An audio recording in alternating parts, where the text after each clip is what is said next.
ഞാൻ പറഞ്ഞത് ശരിയല്ലാന്ന് പറയാൻ കഴിയില്ല. അത് നിങ്ങൾക്ക് മാത്രമല്ല, കേരളത്തിൽ ഒരുപാട് മുജാഹിദുകളെ മുഖത്ത് നോക്കി ഈ വിശദീകരണം നടത്തിയപ്പോ വെളഞ്ഞിൽ വെച്ച് ഈച്ചന്റെ പോലെ അങ്ങോട്ട് പോകാൻ പറ്റാതെ കറങ്ങിയതാ. നിങ്ങൾ മാത്രം ആദ്യം കുടുങ്ങാൻ നമ്മൾ കരുതണ്ട. മുജാഹിദ് ഒരുപാട് ഈ വിഷയത്തിൽ കുടുങ്ങിയതാണ്. രക്ഷപ്പെടാൻ കഴിയില്ല ഹബീബേ. മർമ്മം എവിടെയാണെന്ന് ചോദിച്ചാൽ ബുദ്ധി കൊക്കാത്തതൊക്കെ ശിർക്ക് തള്ളിയിട്ട് ഇസ്ലാമിനെ ഒരു മതയുക്തിവാദാക്കുക എന്നുള്ളതാണ് അടിസ്ഥാനപരമായി മുജാഹിദിന്റെ ലക്ഷ്യം. ഇപ്പോഴും എന്റെ ചോദ്യം ഇവിടെ അവശേഷിക്കുകയാണ്. ഞാനൊരു ഡോക്ടറോട് പോയി ചോദിക്കുന്ന പോലെയല്ലല്ലോ ബദരീങ്ങളെ സഹായിക്കണമെന്ന് പറയുന്നത്. എന്റെ ചോദ്യം അലൈസല്ലാഹു ബികാഫിൻ അബ്ദഹു, എന്റെ അടിമക്ക് അള്ളാഹു പോരെ എന്നാണ് അള്ള ചോദിക്കുന്നത്. ഈ അള്ളാന്റെ ചോദ്യത്തിന് എനിക്ക് അള്ള പോരാ, എനിക്ക് ഈസാ നബി വേണം, എനിക്ക് മുഹ്യിദ്ദീൻ ഷെയ്ഖ് വേണം, അവരെന്നെ സഹായിക്കുമെന്ന് ഞാൻ വിശ്വസിച്ചാൽ അത് ശിർക്ക് തന്നെയല്ലേ? യാ അയ്യുഹൻ നബിയു എന്നാണ് നിങ്ങളെ ചോദ്യം. ഞാൻ മറുപടി പറയാം. ഈ അലൈസല്ലാഹു ബികാഫിൻ അബ്ദഹു എന്ന ആയത്ത് വെറും ഒരു മുഹ്യിദ്ദീൻ ഷെയ്ഖിനും ബദരീങ്ങളെ മേത്തേക്ക് എന്നെ എടുക്കണം എന്തിനാന്നപ്പോ എന്റെ ചോദ്യം. അതാ എനിക്കറിയാത്തത്. അലൈസല്ലാഹു ബികാഫിൻ അബ്ദഹു, അള്ളാഹു പോരെ അവന്റെ അടിമക്ക് എന്ന് ചോദിക്കുമ്പോ അതാ നേരത്തെ ബഷീർ മാഷ് അതിലേക്കുള്ള സൂചനയെ പറഞ്ഞത്. നമുക്ക് രോഗാവുമ്പോ അള്ളാഹു പോരെ, പിന്നെ എന്തിനാ ഡോക്ടർ? ഭക്ഷണം കഴിക്കാൻ നമുക്ക് ഭാര്യ എന്തിനാ, ഉമ്മ എന്തിനാ? വീട്ടിൽ ചെല്ലുമ്പോ നമുക്ക് അള്ളാഹു പോരെ? എല്ലാറ്റിനും അള്ളാഹു പോരെ എന്നുള്ള ഈ ചോദ്യം ഉണ്ടല്ലോ. നമുക്ക് എഞ്ചിനീയർ എന്തിനാ? അലൈസല്ലാഹു ബികാഫിൻ അബ്ദഹു. ഡോക്ടർ എന്തിനാ? അതുപോലെ തന്നെ കോൺട്രാക്ടർ എന്തിനാ? അലൈസല്ലാഹു ബികാഫിൻ അബ്ദഹു പോലെ. ഇതാണ് ഈ പറയുന്നത്. അള്ളാഹു മതി എന്ന് പറഞ്ഞ കുറച്ച് കാര്യങ്ങൾക്കൊക്കെ അള്ളാഹു മതി, കുറച്ച് കാര്യങ്ങൾക്ക് അള്ളാഹു പോരട്ടോ എന്നാണോ അതിന്റെ അർത്ഥം? അങ്ങനെയല്ല സുഹൃത്തെ, നിങ്ങൾ തെറ്റിദ്ധരിച്ചതാണ്. അലൈസല്ലാഹു ബികാഫിൻ അബ്ദഹു എന്ന് പറഞ്ഞാൽ അതിന്റെ അർത്ഥം അള്ളാഹു തആല മനുഷ്യന്റെ എല്ലാ വിഷയങ്ങൾക്കും അള്ളാഹു ആണ് മതിയായവൻ. മനുഷ്യന്റെ ഇലാഹായിട്ട് അള്ളാഹു ആണ് മനുഷ്യന്റെ എല്ലാ വിഷയങ്ങൾക്കും അടിസ്ഥാനപരമായി അത് കൈകാര്യം ചെയ്യുന്നവൻ, അത് നടത്തുന്നവൻ അള്ളാഹുവാണ്. ഇതാണ് അതിന്റെ അർത്ഥം. അപ്പോ പിന്നെ അലൈസല്ലാഹു ബികാഫിൻ അബ്ദഹു എന്ന് പറയുമ്പോ വെറും ഒരു മമ്പർത്തങ്ങളും ബദരീകളിലേക്കും മാത്രം തിരിയണ്ടേ? രോഗം സുഖപ്പെടുത്തുന്നവൻ അള്ളാഹു പോരെ? അള്ളാഹു മതി. ഖുർആൻ പറഞ്ഞതാ ഫഇദാ മരിൽതു ഫഹുവ യശ്ഫീൻ, എനിക്ക് രോഗമായാൽ അള്ളാഹു ആണ് രോഗം സുഖപ്പെടുത്തുന്നവൻ എന്ന് ഖുർആൻ പറഞ്ഞതാ. പിന്നെ നമ്മൾ എന്തിനാ അള്ളാഹുവിനെ വിട്ട് ഡോക്ടറേക്ക് പോകുന്നത് എന്ന ചോദ്യമുണ്ട്. നിങ്ങൾ മനസ്സിലാക്കണം. അപ്പൊ അവിടെ ഒക്കെ അള്ളാഹു മതി, എന്തിനും ഏതിനും അള്ളാഹു മതി. അതുകൊണ്ടാണ് നബി സല്ലല്ലാഹു അലൈഹി വസല്ലമ തങ്ങൾ പറഞ്ഞതെന്താ? ഒരാളുടെ ചെരുപ്പ്, അവൻ ധരിക്കുന്ന ചെരുപ്പിന്റെ വാററ്റാൽ ലിയസ്അൽ റബ്ബഹു, അതും അവൻ റബ്ബിനോട് ചോദിക്കട്ടെ എന്നാ. ചെരുപ്പിന്റെ വാരത്തെ റബ്ബിനോട് ചോദിക്കട്ടെ എന്ന് പറഞ്ഞ അർത്ഥം എന്താ? അടിസ്ഥാനപരമായി അതൊക്കെ ശരിയാക്കി തരുന്നവൻ, അതൊക്കെ ഖൽഖ് ചെയ്ത് തരുന്നവൻ അല്ലാഹുവാണ്. അല്ലാതെ അലൈസല്ലാഹു ബികാഫിൻ അബ്ദഹു എന്ന് പറഞ്ഞതിന്റെ അർത്ഥം മുഹ്യിദ്ദീൻ ഷെയ്ഖ് വേണ്ട, ബദരീങ്ങൾ വേണ്ട, ബാക്കിയൊക്കെ റെഡി എന്നാണ് നിങ്ങൾ ധരിച്ചത്. തെറ്റാണ്, മഹാ അബദ്ധമാണ് എന്ന് നിങ്ങളെ സൗമ്യമായി നിങ്ങളെ അറിയിക്കുകയാണ്. അലൈസല്ലാഹു ബികാഫിൻ അബ്ദഹു എന്നതിന് അങ്ങനെ ഒരർത്ഥം ഒരാളും പറഞ്ഞിട്ടില്ല. ലോകത്ത് ഭൗതികമായിട്ട് അഭൗതികമായിട്ടുള്ള എല്ലാ കാര്യങ്ങളും നമുക്ക് മതിയാക്കി തരുന്നവൻ അല്ലാഹുവാണ്. പക്ഷേ അത് നേരിട്ട് ചിലപ്പോ കാരണ ബന്ധങ്ങളിലൂടെയാവും, ചിലപ്പോ ഉമ്മയിലൂടെയാവും, ചിലപ്പോ ഡോക്ടറിലൂടെയാവും, ചിലപ്പോ മുഹ്യിദ്ദീൻ ഷെയ്ഖിലൂടെയാവും, ചിലപ്പോ കോൺട്രാക്ടറിലൂടെയാവും, പല കോലത്തിലുമാണ്. ഇത് ചെയ്യുന്നവനെല്ലാം ആരാ? അല്ലാഹുവാണ്. അലൈസല്ലാഹു ബികാഫിൻ അബ്ദഹു, അല്ലാഹു പോരെ അവന്റെ അടിമക്ക് എല്ലാ വിഷയത്തിനും അല്ലാഹു പോരെ. ഇതാണ് ഇതിന്റെ അർത്ഥം. അതല്ലാതെ ഞാൻ നിങ്ങളോട് വളരെ വളരെ ശക്തമായി പറയാം, ഇതല്ലാതെ അലൈസല്ലാഹു ബികാഫിൻ അബ്ദഹു എന്ന ആയത്തിന്റെ അടിസ്ഥാനത്തിൽ മരണപ്പെട്ടു പോയ അമ്പിയാക്കളോടോ ഔലിയാക്കളോടോ ചോദിക്കാൻ പാടില്ല, തേടാൻ പാടില്ല എന്ന് പറഞ്ഞ ഒരു ഇബാറത്ത് പ്രാമാണിക മുഫസ്സിറുകൾ പറഞ്ഞ ഒരൊറ്റ വരി, ഒരു വരി വേണ്ട, അരവരി. ഞാനും ഇപ്പോൾ ദുർവ്യാഖ്യാനിച്ചു പറയണ്ട, മൂലരെ നിങ്ങൾ പറയുന്നത് ശരിയല്ല, അതാ ഇന്ന തഫ്സീർ പറയണ്ട, അതിലുണ്ട് ഇങ്ങനെ നിങ്ങൾ കാണിക്കാൻ കഴിഞ്ഞാൽ ഫലില്ലാഹിൽ ഹംദ്. ഞാനിപ്പോ അത് മാറ്റാം, നിങ്ങൾ പറഞ്ഞത് ശരിയാണെങ്കിൽ. പക്ഷെ അങ്ങനെ ഒരൊറ്റ മുഫസ്സിറും പറഞ്ഞിട്ടില്ല അലൈസല്ലാഹു ബികാഫിൻ അബ്ദഹു എന്ന ആയത്ത് ഖുർആനിലുണ്ട്. അതിന്റെ അടിസ്ഥാനത്തിൽ അമ്പിയാക്കൾ ഔലിയാക്കളോട് ചോദിക്കാൻ പാടില്ല, ബദരീകളോട് ചോദിക്കാൻ പാടില്ല, റസൂലുള്ളാഹിയോട് സഹായം ചോദിക്കാൻ പാടില്ല എന്ന് ഒരാളും പറഞ്ഞിട്ടില്ല. അപ്പൊ പിന്നെ അത് നിങ്ങളുടെ വക, നിങ്ങൾ എന്ന് പറഞ്ഞാൽ നിങ്ങൾ എന്ന വ്യക്തിയല്ലോ ഞാൻ ഉദ്ദേശിക്കുന്നത്, നിങ്ങൾക്ക് ഇതൊക്കെ പഠിപ്പിച്ചു തന്ന ആളുകളുടെ വകയായിട്ടുള്ള ദുർവ്യാഖ്യാനം മാത്രം. അല്ലെങ്കിൽ നിങ്ങൾ കാണിച്ചു കാട്ടി അലൈസല്ലാഹു ബികാഫിൻ അബ്ദഹു എന്ന് പറഞ്ഞതിന്റെ അർത്ഥം അത് അമ്പിയാക്കളോടും ഔലിയാക്കളോടും ചോദിക്കാൻ പാടില്ല എന്നാണ് അതിന്റെ അർത്ഥം എന്ന് ഏതെങ്കിലും ഒരു മുഫസ്സിർ പറയണ്ടേ? ഒരൊറ്റ മുഫസ്സിറും പറഞ്ഞിട്ടില്ല. ഇനി പറയണ്ടേ? ഉണ്ടെങ്കിൽ കാണിച്ചോളൂ. എന്റെ ചോദ്യം വീണ്ടും അവശേഷിക്കുകയാണ്. ഞാൻ ചോദിക്കാൻ ആഗ്രഹിക്കുന്നത്, ഇയ്യാക നഅ്ബുദു വ ഇയ്യാക നസ്തഈൻ. അള്ളാഹുവെ, നിന്നെ മാത്രം ഞങ്ങൾ ആരാധിക്കുന്നു, നിന്നോട് മാത്രം ഞങ്ങൾ സഹായം തേടുന്നു. ഈ ആയത്തും ഹസ്ബുനല്ലാഹ് വ നിഅമൽ വക്കീൽ, ഞങ്ങൾക്ക് അള്ളാഹു മതി, അവനിൽ ഞാൻ ഭരമേൽപ്പിക്കുന്നു എന്ന് പറയുന്നു. അപ്പൊ ഈ അള്ളാഹുവിനെ വിളിക്കേണ്ടതിന് പകരം ഈ മുഹ്യിദ്ദീൻ ഷെയ്ഖിനെ, അള്ളാഹു നമ്മുടെ കണ്ടനാടിയേക്കാൾ അടുത്തവനായിട്ടുള്ളവനാണ്. അപ്പൊ അതുകൊണ്ട് മുഹ്യിദ്ദീൻ ഷെയ്ഖിനെ വിളിക്കുന്നതിൽ എന്താ അർത്ഥാണുള്ളത്? മനസ്സിലായി. അപ്പോ നിങ്ങളിപ്പോ ഇവിടെ ഇതുവരെ ഓതി ആയത്തോ ഹദീസൊക്കെ ഉണ്ടല്ലോ, നമ്മൾ തമ്മിലൊരു അഭിപ്രായ വ്യത്യാസം ഇല്ലാത്ത സംഗതികളാണ്. അപ്പൊ അതിലല്ല നമ്മൾ തർക്കിക്കണ്ടി. ഇയ്യാക നഅ്ബുദു വ ഇയ്യാക നസ്തഈൻ, അവിടെ ഞമ്മളും നിങ്ങളും വേറെ ഇരിക്കുന്ന ഒരു മർമ്മം എവിടെയാന്ന് ചോദിച്ചാല്, നിങ്ങളവിടെ തൗഹീദിനെ ഡിവൈഡ് ചെയ്യാണ്. അതായത് ദൈവത്തിനുള്ളത് ദൈവത്തിനും സീസർക്കുള്ളത് സീസർക്കും എന്നാണ് മുജാഹിദിന്റെ തൗഹീദ്. ഭൗതികമായ വിഷയത്തിൽ അതാണ് ഇപ്പൊ ഉസ്താദുമാരും ബഷീർ മാഷൊക്കെ ഡോക്ടറെ പറഞ്ഞിട്ട് നിങ്ങൾക്ക് തീരെ അതൊരു പുതുമട്ടാത്ത. കാരണം ഡോക്ടർ എന്ന് പറഞ്ഞാല് അയാളെ പോക്കറ്റിൽ അത്യാവശ്യം കഴിവുണ്ട്. അതുകൊണ്ട് ആ വിഷയത്തിൽ അവിടെ അങ്ങനെ തമ്മിൽ നമ്മളൊരു കരിഞ്ചന്ത നടത്തുക എന്നതാണ് ഇയ്യാക നസ്തഈൻ എന്നതിന്റെ പുറത്തു പോലെ നിർത്തിയത്. അതേസമയത്ത് സുന്നികൾ എന്താ പറയണെന്ന് ചോദിച്ചാൽ, ഇയ്യാക നഅ്ബുദു, അല്ലാഹുവേ നിനക്കാണ് ഞങ്ങളുടെ ആരാധന, വ ഇയ്യാക നസ്തഈൻ, ആ ഇബാദത്തിന്റെ മർമ്മവും ധർമ്മവുമാണ് അദ്ദുആഉ വൽ ഇബാദ, ആ ദുആ.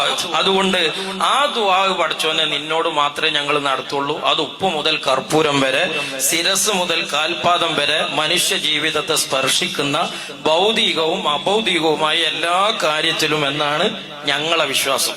ഇങ്ങളെ വിശ്വാസം ഇയ്യാക നസ്തഈൻ എന്നതിൽ നിന്ന് ഭൗതികമായ വിഷയം പുറത്താണ്. അത് തമ്മിൽ നമ്മളെ കരിഞ്ചന്തി കൂടെ പോകാം, ഉപ്പും മുളകൊക്കെ നമ്മൾ തന്നെ എന്നുള്ളതാണ് മുജാഹിദ് പറയുന്ന തൗഹീദ്.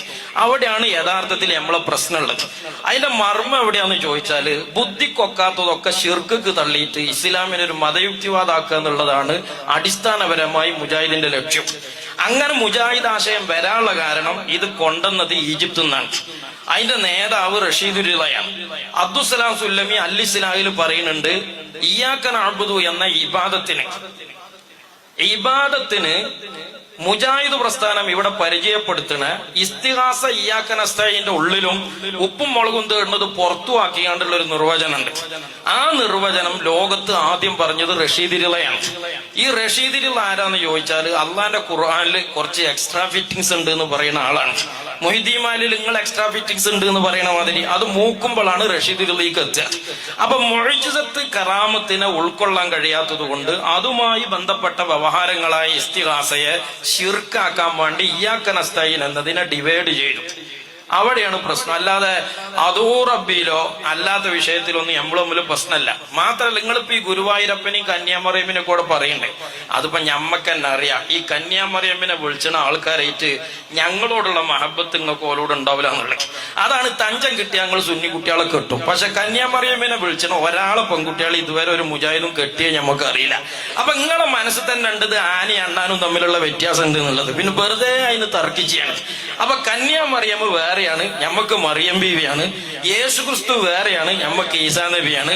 അതുകൊണ്ട് തന്നെ ഞങ്ങളെ പെൺകുട്ടികളെ തഞ്ചത്തിൽ നിങ്ങൾ കെട്ടണ മാതിരി നിങ്ങൾ കന്യാമറിയമ്മിനെ വിളിച്ചണോലോ കുട്ടികളെ കെട്ടൂല, ഓൽക്ക് പോയി മയ്യത്ത് കെട്ടൂല, ഇതൊന്നും ഇല്ലല്ലോ. അപ്പൊ ഇടപാടിൽ നിങ്ങളെ മനസ്സന്നെ ഇതൊക്കെ നിങ്ങൾ പറയുന്നത് വെറുതെ ഒരു ഒച്ചപ്പാടാന്ന് തോന്നുന്നുണ്ട്. അതാണ് അതിന്റെ വസ്തുത. നമ്മുടെ ചർച്ച രശീദരിയതയോ മറ്റോ അല്ല. യാ അയ്യുഹൻ നബിയു ഹസ്ബുകല്ലാഹു വമനിത്തബഅക മിനൽ മുഅ്മിനീൻ എന്ന ആയത്ത് ഓതിയിട്ട് അത് മുഅ്മിനീങ്ങൾ നിങ്ങൾക്ക് ആ ആയത്തിന് ഉസ്താദ് ഒരു അർത്ഥം പറഞ്ഞു. ആ അർത്ഥം ഖുർആന്റെ എതിരാണ്. അത് ലോകത്ത് ഇമാമിയങ്ങൾ പഠിപ്പിക്കാത്തതാണ്. നിങ്ങൾക്ക് അഭിപ്രായം ഉണ്ടോ? ഉണ്ട്. യാ അയ്യുഹൻ നബിയു, ഓ നബിയെ, ഹസ്ബുകല്ലാഹ്, എനിക്ക് അല്ലാഹ് മതി, വമനിത്തബഅക മിനൽ മുഅ്മിനീൻ, താങ്കളിൽ വിശ്വസിച്ച ആളുകൾക്ക്, താങ്കളെ പിൻപറ്റിയവർക്കും അള്ളാഹു തന്നെ മതി എന്നാണ് അതിന്റെ ആയത്ത് അർത്ഥം. പക്ഷെ അദ്ദേഹം പറഞ്ഞത് എന്താ? വമനിത്തബഅക മിനൽ മുഅ്മിനീൻ. അതായത് ഒരു ഖുർആനിന്റെ ആയത്തിന് അള്ളാന്റെ ദീനിനെതിരായ ഒരുപാട് ആശയങ്ങളും അർത്ഥങ്ങളും ഉണ്ട്. ആ അർത്ഥങ്ങളിൽ നിങ്ങൾ വായിച്ചൊരു പരിഭാഷയിലുള്ളതേ ഖുർആനുള്ളൂ എന്നുള്ള ചിത്താന്തങ്ങൾ ഒഴിവാക്കണം. നമുക്ക് ആകെ നമ്മളെ സ്വീപ്പാക്കിയൊരു എന്താ വെച്ചാൽ, നിങ്ങളൊരു ഖുർആൻ പരിഭാഷ വായിച്ചാൽ ആ പരിഭാഷന്റെ കഥ എന്നു വെച്ചാൽ ഇപ്പൊ കുഞ്ഞുമുഹമ്മദ് മദനി പറപ്പൂരിന്റെ ആദ്യത്തെ പരിഭാഷയിൽ അള്ളാഹ്ക്ക് എന്തുണ്ട്? അള്ളാഹ്ക്ക് കണങ്കാലില്ല. പിന്നെ അതേ ഖുർആൻ പരിഭാഷ ഇറക്കുമ്പോ അള്ളാഹ്ക്ക് കണങ്കാലുണ്ട്. ഇതാണ് ഇപ്പൊ ഈ ഖുർആൻ പരിഭാഷ. ഇപ്പൊ നിങ്ങൾ ഈ പറഞ്ഞ അർത്ഥമാവില്ല, ഞാൻ രണ്ടാമത് പ്രസിദ്ധീകരിക്കുമ്പോ കൊളത്തൂർ ഉസ്താദ് പറഞ്ഞ അർത്ഥമാകും അത്. അപ്പൊ അങ്ങനെ മസിൽ പിടിച്ചത് അള്ളാഹിന്റെ ഖുർആനിൽ ഒരുപാട് ആയത്തുണ്ട്. അപ്പൊ അതും ശരിയാണ് എന്നാ കൊളത്തൂർ ഉസ്താദ് പറഞ്ഞത്. ഞാൻ പറഞ്ഞ അർത്ഥം ഞാൻ രണ്ടെണ്ണമാണ് ഇപ്പൊ പറഞ്ഞുതരാം. ഇനി വേണമെങ്കിൽ എണ്ണം ഞാൻ കൂട്ടിത്തരാം. എത്രയോ തഫ്സീർ നോക്കി വന്നതാ ഞാൻ. ഇതാ ഒന്ന് തഫ്സീറുൽ ബഗ്വി ഞാൻ പറഞ്ഞ അർത്ഥം, മറ്റൊന്ന് തഫ്സീറു ത്വബരി, ഹിജറ 310 വഫാത്തായ അബൂ ജഅഫർ ഇബ്നു ജരീർ ത്വബരി രചിച്ച ഒന്നാമത്തെ തഫ്സീറായ തഫ്സീർ ജാമിഉൽ ബയാൻ എന്ന തഫ്സീറു ത്വബരി. ഇനി എണ്ണമാണെങ്കിൽ ഇനി ഒരു ഡസൻ ഞാൻ പറഞ്ഞുതരാം. അവർ രണ്ട് വേണമെങ്കിൽ ഞാൻ നോക്കിയെടുത്ത് തരാം. പല തഫ്സീറിലുണ്ട്. നിങ്ങൾ ആദ്യം കേൾക്കുകയാണ്, നിങ്ങളെ ഞാൻ കുറ്റപ്പെടുത്തില്ല. അതൊക്കെ തഫ്സീറുകളിലുള്ള അർത്ഥമാണ് സുഹൃത്തെ. ഇതാ ആ അർത്ഥം തന്നെ വളരെ വ്യക്തമായിട്ട് തന്നെ ബഹുമാനപ്പെട്ട ഇമാം ബഗ്വി പറഞ്ഞു, ഹസ്ബുകല്ലാഹു, നിങ്ങൾക്ക് അല്ലാഹു മതി, വമുത്തബിഊക മിനൽ മുഅ്മിനീൻ, മുഅ്മിനീങ്ങളിൽ നിന്ന് തങ്ങളോട് പിൻപറ്റിയവരും നിങ്ങൾക്ക് മതി. അങ്ങനെ തന്നെയാണ് അതിന്റെ അർത്ഥം. അത് നിങ്ങൾക്ക് അത് അറിയാത്ത നിങ്ങൾ ആദ്യം കേൾക്കാൻ കേട്ടോ. നിങ്ങൾ അതുകൊണ്ട് ഞാൻ കുറ്റപ്പെടുത്തല്ല. അങ്ങനെ ആദ്യം കേൾക്കായതുകൊണ്ടാണ് അങ്ങനെ ഒരുപാട് തഫ്സീറുകളിൽ ഈ ആശയമുണ്ട്. അത് നോക്കി പഠിച്ച് കണ്ടിട്ട് തന്നെ ഞാൻ വന്നിട്ടുള്ളത് എന്നർത്ഥം. നിങ്ങൾ നമ്മളെ വിഷയത്തേക്ക് കിടക്കി ഞാൻ വായിക്കുന്നതോ ഞങ്ങൾ വായിച്ച ഇബാറത്തോ കിതാബിലില്ല അങ്ങനൊന്നും പറയാൻ നിൽക്കല്ലേ. അല്ലെങ്കിൽ ഇപ്പൊ ഞങ്ങൾ ഈ പറഞ്ഞ കിതാബൊക്കെ നോക്കിയിട്ടില്ല എന്ന് ഉറപ്പ് വരുത്തണം. ഒന്നുമില്ലാതെ നിങ്ങൾക്കിത് കേട്ടിട്ടില്ല എന്നതുകൊണ്ട് നിങ്ങൾ കിതാബിലില്ല എന്നൊന്നും പറയരുത് മേലില്. ഇപ്പൊ വിഷയങ്ങൾ ഇപ്പൊ നമ്മൾ റെഡി ആയിട്ട് എത്തിയിട്ടുണ്ട്. കാര്യങ്ങൾ കൃത്യമായിട്ട് എത്തി. ഞങ്ങൾ അള്ളാഹു അല്ലാത്തവർക്ക് ഇബാദത്ത് ആരാധന ചെയ്യുന്നില്ല എന്ന് നമ്മളിപ്പോ സവിസ്തരം പ്രതിപാദിച്ചു കഴിഞ്ഞു. ഇനി ഞങ്ങളെ മുശ്രിക്ക് കാഫിർ എന്ന് പറയാൻ പറ്റൂല. സൂറത്തുൽ ജിന്നിലെ മുജാഹിദുകൾ ദുർവ്യാഖ്യാനിക്കുന്ന മാസ്റ്റർ പീസ് ആയത്ത ഈ ആയത്ത് സുന്നികളെ മുശ്രിക്കാക്കാൻ പറ്റൂലെന്നും ഇവിടെ നമുക്ക് എല്ലാവർക്കും മനസ്സിലായി. ഇനിയിപ്പൊ നമുക്ക് ദിവ്യത്വം ചാർത്തിക്കൊണ്ട് വിളിക്കുമ്പോഴേ ശിർക്കാവുകയുള്ളൂ എന്നും മനസ്സിലായി. മറ്റൊരാള് ദൈവമാണെന്നോ ദൈവാവതാരമാണെന്നോ ദൈവപുത്രനാണെന്നോ വിശ്വസിച്ച് വിളിക്കുകയാണെങ്കിൽ അത് ശിർക്കാണ്, അത് കുഫറാണ്, പാടില്ലാത്തതാണ്. അതിപ്പോ എല്ലാവർക്കും തിരിഞ്ഞു. മൂക്ക് കീപ്പെട്ട് കായം മുഴുവൻ മനുഷ്യർക്കും. ഞാൻ തിരിയണ കോലത്തിലാ. ഞാൻ ഒരു സാധാരണ ഒരു ഗണ്ണന ലയിലോ അല്ലെങ്കിൽ ഒരു പടിക്ക് രണ്ട് പക്ഷി മുറിക്കണ പരിപാടിയൊക്കെ എനിക്കറിയാം. അതൊന്നും ചെയ്യാതെ നേരെ കുറെ നേരം ഇത് വിശദീകരിക്കണം. എന്തിനറിയോ? നിങ്ങൾക്കിത് മനസ്സിലാകണം. നല്ല നിലക്ക് നിങ്ങൾക്ക് പറ്റിയ അബദ്ധം നിങ്ങൾ തിരിച്ചറിയണം, നിങ്ങൾ പിന്തിരിയണം. ഇവിടെ തടിച്ചുകൂടിയ ആളുകൾ ഇത് വാഴക്കാടാണ്, എനിക്കറിയാം. മഹാനായ കണ്ണിയത്ത് ഉസ്താദിന്റെ നാടാ. അള്ളാഹു അവരുടെ ദറജ ഉയർത്തട്ടെ. ഇവിടെയും കുറെ തെറ്റിദ്ധരിച്ച ആളുകൾ ഉണ്ടാവാം. അവർക്കത് മനസ്സിലാക്കണം എന്ന് കരുതിയിട്ടാ ഞാനിതിങ്ങനെ സാവകാശം ഉരുട്ടി പറഞ്ഞ് പിന്നെയും പരത്തി പറഞ്ഞ് പിന്നെയും ഈ ഉത്തരനെയൊക്കെ വെച്ച് പറയുന്നത് അതിനു വേണ്ടിയാ. അല്ല ഇത് കളി ചോദിക്കുമ്പോഴേക്കെ വെട്ടിങ്ങളെ ശരിയാക്കാൻ ആ വെട്ടല്ല ഞാൻ ഉദ്ദേശിച്ചത്. ആശയപരമായി നിങ്ങളെ വാക്ക് വെട്ടി മുറിക്കാം എനിക്ക് കഴിയും. പക്ഷെ അതല്ല, നിങ്ങളിത് മനസ്സിലാക്കണം എന്ന് കരുതിയിട്ടാ. അപ്പൊ നമ്മൾ ആകത്തുക പറഞ്ഞത് എന്താ?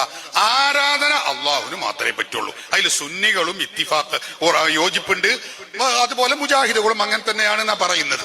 അപ്പൊ രണ്ടു കൂട്ടരും യോജിപ്പുള്ള ഒരു സംഗതിയാണ് ഏത്? ഇബാദത്ത്, ആരാധന അള്ളാഹുവിന് മാത്രമേ പറ്റുള്ളൂ. അതിന് തെളിവാണ് ഖുൽ ഇന്നമാ അദ്ഉ റബ്ബി വലാ ഉശ്രികു ബിഹി അഹദ എന്ന ആയത്ത്. ആ ആയത്ത് സുന്നികൾക്ക് എതിരിൽ ഓതാൻ പറ്റൂല. സുന്നികൾ മുശ്രിക്കാണ് എന്ന് ആ ആയത്തോട് തെളിയില്ല എന്നും ഇവിടെ എല്ലാവർക്കും തിരിഞ്ഞു. ഇനി നിങ്ങൾ വേറെ ആയത്തോ അല്ലെങ്കിൽ വേറെ സംശയോ എന്തും ചോദിച്ചോളി, ഒരു പ്രശ്നവുമില്ല. നമ്മൾ ഈ തിരിഞ്ഞ കാര്യം തിരിഞ്ഞിട്ടില്ല എന്ന് പറയരുത്. അതിപ്പോ എല്ലാവർക്കും മനസ്സിലായ കാര്യമാണ്. ഇനി നിങ്ങൾക്ക് വേറെ വല്ല ചോദ്യം ഉണ്ടെങ്കിൽ ചോദിച്ചോളി. ഫലില്ലാഹിൽ ഹംദ്, സന്തോഷമുള്ളൂ. കാര്യങ്ങൾ നമ്മൾ മനസ്സിലാക്കി പറയുന്നത് അതുകൊണ്ടാണ്. ഈ വമനിത്തബഅക മിനൽ മുഅ്മിനീൻ, വമനിത്തബഅക മിനൽ മുഅ്മിനീൻ തൊബരി പറയുന്നത് തന്നെയാണല്ലോ. അതെ, വമനിത്തബഅക മിനൽ മുഅ്മിനീൻ, താങ്കളെ വിശ്വസിച്ച ഇത്തിബാഅ് ചെയ്ത വിശ്വാസികൾക്കും അള്ളാഹു തന്നെ മതി. പിന്നെ എന്തിനാണ് ഈ ഈസാ നബിനെ വിളിക്കുന്നത്? പിന്നെ മുഹ്യിദ്ദീൻ ശൈഖിനെ വിളിക്കുന്നത്, ബദരീങ്ങളെ വിളിക്കുന്നത്? പിന്നെ അങ്ങനെ ഞാൻ ഈ പറഞ്ഞ അർത്ഥം അങ്ങനല്ലല്ലോ. അങ്ങനത്തെ ഒരു അർത്ഥത്തിന് തഫ്സീറ രണ്ടെണ്ണം ഞാൻ വായിച്ചത്. അപ്പോഴും മൂപ്പർ വരെ പിന്നെയും മൂപ്പറാ പറഞ്ഞുമ്പോ തന്നെ അങ്ങനെ നിങ്ങൾ പറയല്ലേ. നിങ്ങൾ ഇത് മനസ്സിലാകാത്തോളം മാതിരി സംസാരിക്കല്ലേ. നമ്മൾ മലയാളമാണ് ഇപ്പൊ പറഞ്ഞത്. അറബി വിവാഹത്ത് ഞാൻ വായിക്കാത്ത നിങ്ങൾക്ക് അത് മര്യാദനിക്കണ്ടാന്ന് കരുതിയിട്ടാ, അല്ലെങ്കിൽ അറിയില്ലെങ്കിൽ പ്രശ്നമാവണ്ടാന്ന് കരുതിയിട്ടാ. ഈ ത്വബരി പറഞ്ഞതും ബഗ്വി പറഞ്ഞതും അങ്ങനെ അല്ല. അതും അവർ പറഞ്ഞിട്ടുണ്ട്. ഞാൻ പറഞ്ഞല്ലോ, രണ്ട് തഫ്സീർ. ഖുർആന്റെ ഒരു ആയത്തിന് എത്ര തഫ്സീർ ഉണ്ടാവുന്ന നിങ്ങൾ പറഞ്ഞത് ഒരു തഫ്സീർ ആയിരിക്കും. ഞാൻ പറഞ്ഞ തഫ്സീർ ഉണ്ടോ ഇല്ലേന്നപ്പോ നമ്മളെ ചർച്ച. അത് ഉണ്ട് എന്നുള്ളതിന് രണ്ട് വിഭാഗത്ത് ഞാൻ പറഞ്ഞു. റാസി നോയിക്കോളി, അതിലുണ്ട്. റൂഹുൽ മാനി നോയിക്കോളി, എത്ര തഫ്സീർ ഉണ്ട് കാര്യങ്ങൾ. അതിലൊക്കെ അതുണ്ട്. നിങ്ങൾ ഇല്ലാതെ പറയല്ലേ.